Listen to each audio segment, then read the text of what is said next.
Coming up on Mountain News at 5:30, a tragedy in Pulaski County when a Good Samaritan helping a stranded driver was hit and killed by another car.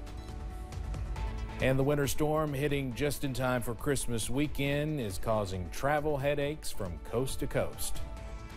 And temperatures are in the single digits right now, but it feels like 10 below or worse. The latest on dangerous cold coming up now on Mountain News at 5:30. Dedicated to southern and eastern Kentucky, this is WYMT Mountain News at 5:30.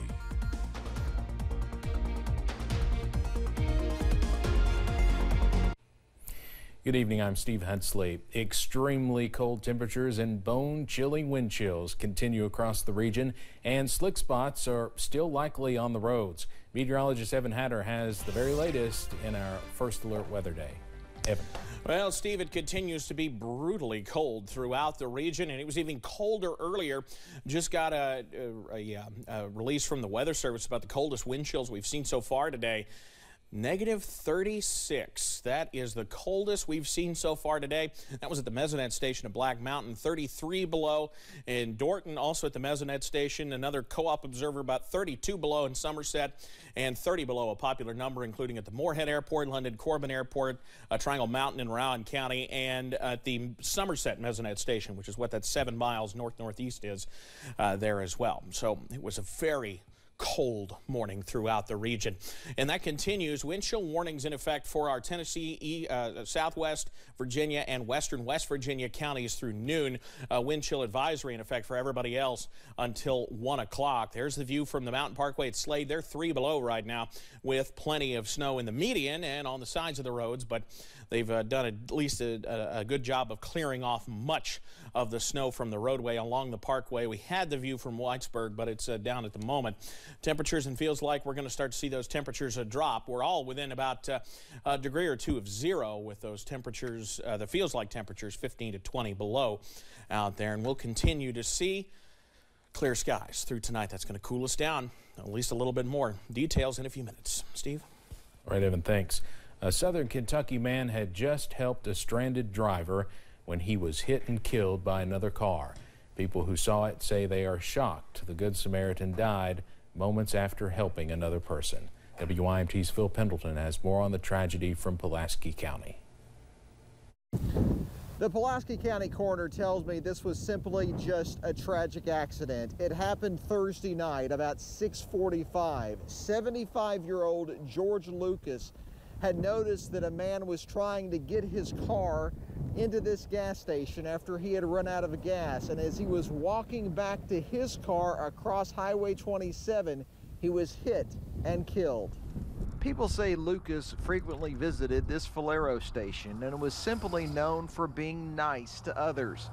They're shocked and saddened that just moments after he helped push a person's car to the station, he died. Coroner Clyde Strunk says he responded just before 7 Thursday night and pronounced Lucas dead at the scene.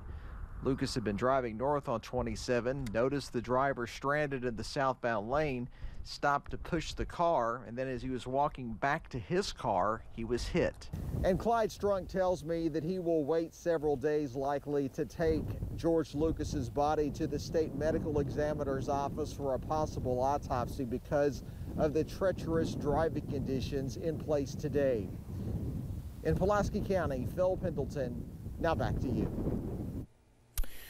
Well, we are told Burnside police did view surveillance video from the Valero gas station and believes it was just a tragic accident.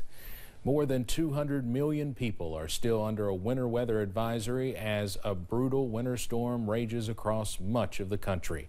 Along with the snow, it is also, of course, bitterly cold, with some states projected to experience temperatures as low as 50 below zero. CBS's Elise Preston reports from outside Chicago. Blustering winds, blinding snow, and blistering cold. From the Midwest to the South, temperatures in 24 hours have plunged more than 50 degrees and way below zero. Like in western Montana, where temperatures dropped to -17 degrees. cold enough to make this boiling hot water turn into a snow cloud in seconds. But for millions in the path of the Arctic-like conditions, there's a real danger with power outages expected and the country's roads being blanketed with ice. Even in the areas that have been plowed really well, if you get above 40 miles an hour, you start sliding around. In Nebraska, the flashing lights of a state trooper's cruiser were hardly visible as he made his way to the vehicle after rushing into action to help a stranded driver.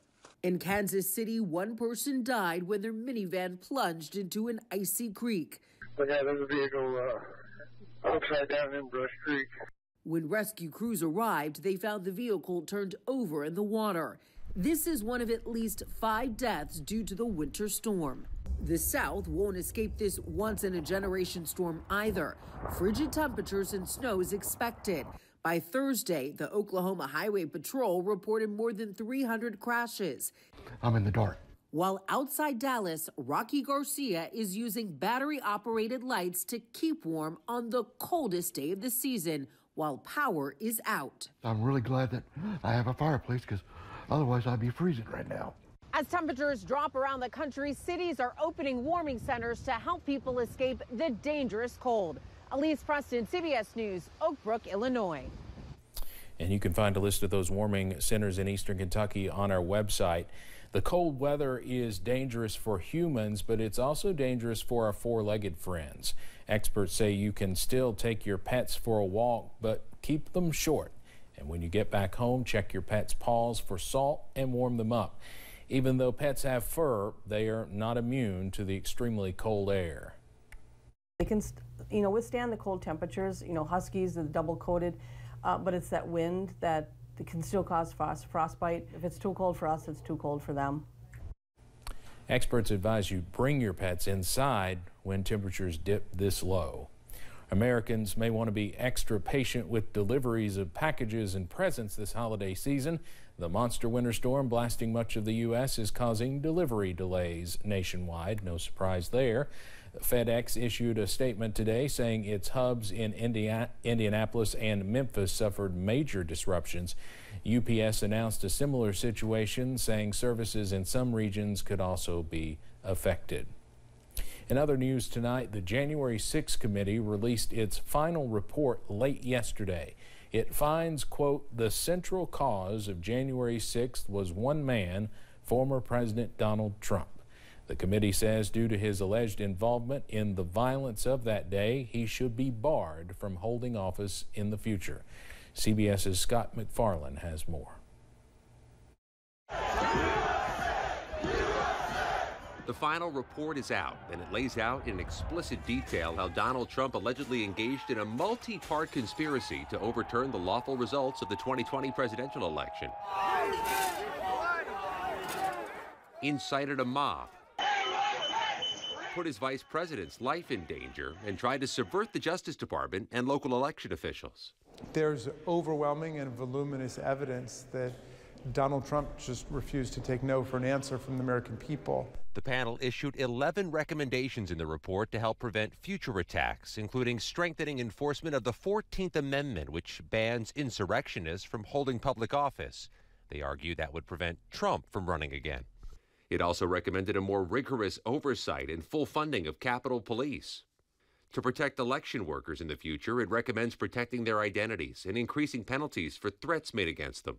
And to bolster its subpoena enforcement power in response to the Trump allies that refused to comply.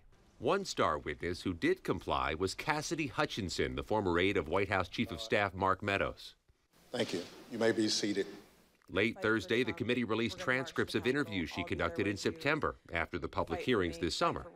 She told the panel Trump insiders, including lawyer Stefan Pesentino, pressured her to remain loyal despite facing a risk of contempt of Congress.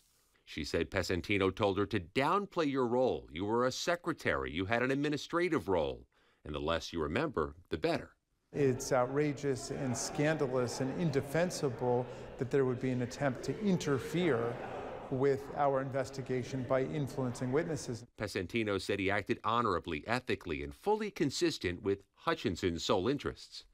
The panel, largely boycotted by House Republicans, received praise from California Democrat Nancy Pelosi in her final press conference as U.S. House Speaker.